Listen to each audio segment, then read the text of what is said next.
नमस्कार. MX मराठी न्यूजच्या या अत्यंत महत्त्वाच्या आणि विशेष बातमीपत्रात तुम्हा सर्वांचं मनापासून स्वागत आहे. मित्रांनो, आजचा हा व्हिडिओ केवळ एक बातमी नाही, तर देशातील 47 लाख पेन्शनधारकांच्या अस्तित्वाचा आणि त्यांच्या आयुष्यभराच्या सन्मानाचा प्रश्न आहे. गेल्या अनेक दशकांपासून ज्या प्रश्नानं केंद्र सरकारला विचार करायला भाग पाडले आहे आणि ज्या निर्णयाकडे संपूर्ण देशातील निवृत्त कर्मचाऱ्यांचे डोळे लागले आहेत, तो निर्णायक क्षण आता खरोखरच जवळ आला आहे का? हा प्रश्न आज प्रत्येक घराघरात विचारला जात आहे.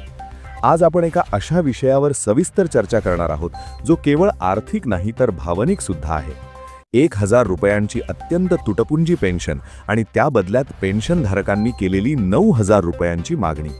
हा केवळ आकड्यांचा खेळ नाही, तर यामागे एक मोठे आर्थिक गुपित दडलेले आहे. आज आम्ही MX मराठी न्यूजवर असा खुलासा करणार आहोत जो कदाचित आत्तापर्यंत कोणत्याही मीडिया चॅनलनं केला नसेल. काय खरोखरच मोदी सरकार पेन्शनधारकांसाठी आपल्या तिजोरीची दारं उघडणार आहे? सर्वोच्च न्यायालयाच्या त्या एका ऐतिहासिक निर्णयानं सरकारची झोप का उडवली आहे? आणि सर्वात महत्त्वाचे म्हणजे 9000 रुपयांचा हा आकडा प्रत्यक्षात येण्यासाठी सरकारकडे नेमका कोणता प्लॅन बी तयार आहे? या सर्वांचा आढावा आपण आजच्या या स्पेशल रिपोर्टमध्ये घेणार आहोत.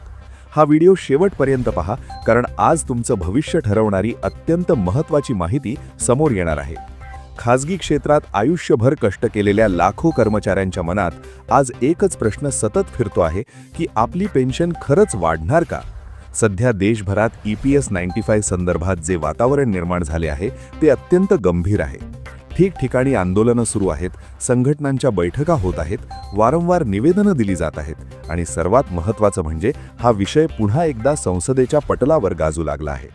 देशातील सुमारे 47 लाख पेन्शनधारक आज या निर्णयाकडे डोळे लावून बसले आहेत. कारण वास्तव असं आहे की बहुतांश लोकांना आज केवळ 1000 ते 3000 रुपयांच्या दरम्यानच पेन्शन मिळते आहे. काही दुर्दैवी पेन्शनधारकांना तर 2000च्या आत आणि काहींना 1500 रुपयांपेक्षाही कमी पेन्शन मिळत आहे. आजच्या या महागाईच्या काळात जिथे गॅस सिलेंडरचे दर 1100 रुपयांच्या पुढे गेले आहेत, तिथे महिनाभर 1000 रुपयांत कसं जगायचं हा प्रश्न हृदय पिळवटून टाकणार आहे. या पार्श्वभूमीवर पेन्शनधारक संघटनांची मागणी अत्यंत स्पष्ट आणि तितकीच आक्रमक आहे. त्यांचे म्हणणे आहे की 1000 रुपये ही पेन्शन नसून तो श्रमिकांचा अपमान आहे. किमान 9000 रुपये पेन्शन द्या आणि त्यावर महागाई भत्ता जोडा, जेणेकरून वृद्धपकाळी सन्मानानं जगता येईल. या संघटनांचा युक्तिवाद असा आहे की 1995 मध्ये जे पेन्शनचं गणित लागू करण्यात आले होते ते आजच्या 2024च्या अर्थव्यवस्थेला आणि महागाईला अजिबात लागू होत नाही. गेल्या 30 वर्षात महागाई अनेक पटींनी वाढली आहे. औषधांचे दर आकाशाला भिडले आहेत आणि जीवनावश्यक वस्तूंच्या किमती सर्वसामान्यांच्या आवाक्याबाहेर गेल्या आहेत. अशा वेळी पेन्शनचा आकडा स्थिर ठेवणे हा अन्याय आहे. काही संघटनांनी तर थेट केंद्र सरकारला प्रस्ताव दिला आहे की 9000 रुपयांची किमान पेन्शन लागू करण्यासाठी सरकारनं अर्थसंकल्पातून विशेष अनुदान द्यावे, कारण केवळ पेन्शन फंडावर अवलंबून राहिलं तर ही मोठी वाढ शक्य होणार नाही. आता या सर्व प्रकरणावर सरकारची नेमकी भूमिका काय आहे हे समजून घेणे देखील तितकेच आवश्यक आहे. सरकारनं अनेकदा संसदेत स्पष्ट केले आहे की पेन्शन वाढीची मागणी ही सरकारसमोर विचाराधीन आहे, पण लगेच कोणताही मोठा निर्णय घेणे तांत्रिकदृष्ट्या अवघड आहे. याचे मुख्य कारण म्हणजे EPS 95 ही योजना पूर्णपणे योगदान आधारित फंड आहे. याचा अर्थ असा की कर्मचाऱ्यांचे आणि त्यांच्या मालकांचे जितके योगदान जमा झाले आहे त्याच गणितानुसार पेन्शन ठरवली जाते. जर अचानक 1000 रुपयांवरून 9000 रुपये पेन्शन केली तर पेन्शन फंडावर प्रचंड मोठा आर्थिक ताण येईल. सरकारचे मुख्य म्हणणे असे आहे की हा फंड दीर्घकाळ टिकला पाहिजे. जर आज लोकप्रियता मिळवण्यासाठी मोठी वाढ दिली आणि उद्या जर हा फंड तुटीत गेला तर भविष्यात नवीन पेन्शनधारकांना पैसे देणे कठीण होऊ शकते. म्हणूनच सरकार दरवर्षी ॲक्च्युरियल अभ्यास करते, ज्यामध्ये फंडातील पैसा, पुढील 30 वर्षात द्यावी लागणारी पेन्शन आणि संभाव्य तूट याचा सविस्तर आढावा घेतला जातो. परंतु याच दरम्यान एक मोठी आणि सकारात्मक घडामोडी घडली आहे. सर्वोच्च न्यायालयानं वेतन मर्यादेच्या पुनरावलोकनाबाबत सरकारला अत्यंत महत्त्वाचे निर्देश दिले आहेत. सध्या पेन्शन पात्र वेतनावर 15000 रुपयांची मर्यादा आहे. जर ही मर्यादा वाढवून 25000 किंवा 30000 रुपये झाली तर पेन्शनची रक्कम आपोआप वाढू शकते, कारण पेन्शनचे संपूर्ण गणित हे तुमच्या वेतनावर आधारित असते. उदाहरण म्हणून पाहायचे झाले तर जर वेतन मर्यादा 25,000 रुपये झाली तर 10 वर्षे सेवा असलेल्या व्यक्तीची पेन्शन सुमारे 3,000 ते 3,500 रुपयांपर्यंत जाऊ शकते आणि ज्यांची सेवा 35 वर्षांपेक्षा जास्त आहे त्यांना 10,000 ते 12,000 रुपयांपर्यंत पेन्शन मिळणे शक्य होऊ शकते।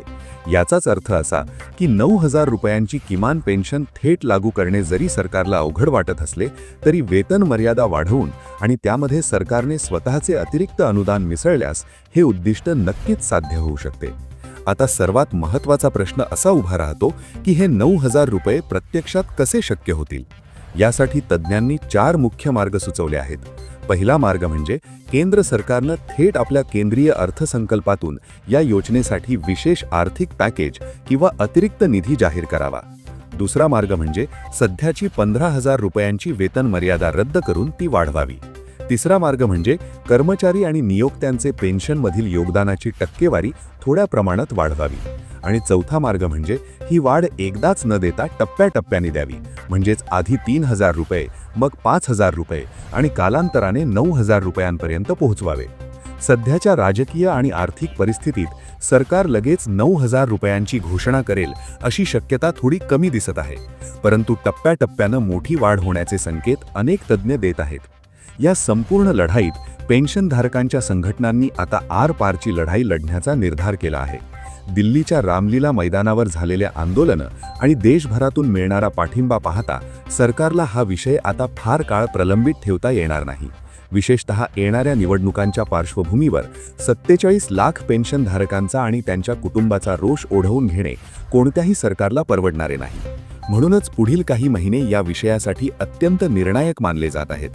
आजची ओकुल स्थिती पाहिली तर एक गोष्ट स्पष्ट आहे की मागणी प्रबळ आहे, सरकार सध्या सावध भूमिकेत आहे आणि सर्वोच्च न्यायालय या संपूर्ण प्रक्रियेवर बारीक लक्ष ठेवून आहे। आता येणारा अंतिम निर्णय हा 3 महत्त्वाच्या गोष्टींवर अवलंबून असेल, त्या म्हणजे पेन्शन फंडची सध्याची आर्थिक ताकद, केंद्र सरकारची राजकीय इच्छाशक्ती आणि सर्वोच्च न्यायालयाने दिलेले अंतिम निर्देश। परंतु एक गोष्ट मात्र सूर्यप्रकाशा इतकी स्पष्ट आहे की EPS 95 चा हा विषय आता मागे पडणार नाही। हा केवळ 47 लाख लोकांचा प्रश्न नसून तो देशातील कामगार वर्गाच्या भविष्याचा आणि त्यांच्या सन्मानाचा प्रश्न आहे। निवृत्तीनंतरचे आयुष्य हे लाचारीचे नसून ते आदराचे असले पाहिजे, ही भावना आज प्रत्येक कष्टकऱ्याच्या मनात घर करून बसली आहे। 9,000 रुपये पेन्शन हे केवळ स्वप्न आहे की ते पुढील काही महिन्यात वास्तव ठरणार आहे, याचे उत्तर मिळायला थोडा वेळ लागेल, पण चर्चा आता खरोखरच निर्णायक टप्प्यावर पोहोचली आहे। EPS 95 पेन्शनचा हा लढा आता केवळ कागदावर राहिलेला नाही तर तो जन आंदोलन बनलेला आहे।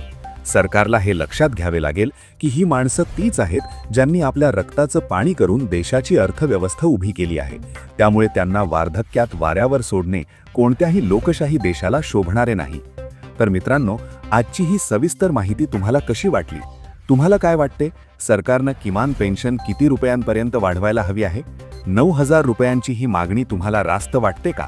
आणि सरकारला यावर कोणता तोडगा काढणे सोपे जाईल?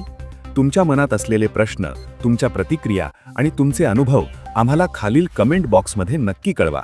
तुमच्या प्रत्येक प्रतिक्रियेमुळे या विषयाला एक वेगळी ताकद मिळते आणि ती अधिकाऱ्यांपर्यंत पोहोचण्यास मदत होते। अशाच प्रकारच्या निर्भीड, सखोल आणि थेट तुमच्या हिताच्या बातम्या पाहण्यासाठी MX मराठी न्यूजला आत्ताच सबस्क्राईब करा आणि नवीन व्हिडिओच्या अपडेटसाठी बेल आयकॉन दाबायला विसरू नका। हा व्हिडिओ तुमच्या परिचयातील सर्व पेन्शनधारक बांधवांपर्यंत आणि कामगार संघटनांपर्यंत जास्तीत जास्त शेअर करा, जेणेकरून ही जनजागृतीची लाट अधिक मोठी होईल। आम्ही या विषयावरील प्रत्येक अपडेट तुमच्यापर्यंत सर्वात आधी पोहोचवत राहू। पाहत रहा फक्त MX मराठी न्यूज, जिथे तुमचा आवाज आमची ताकद आहे।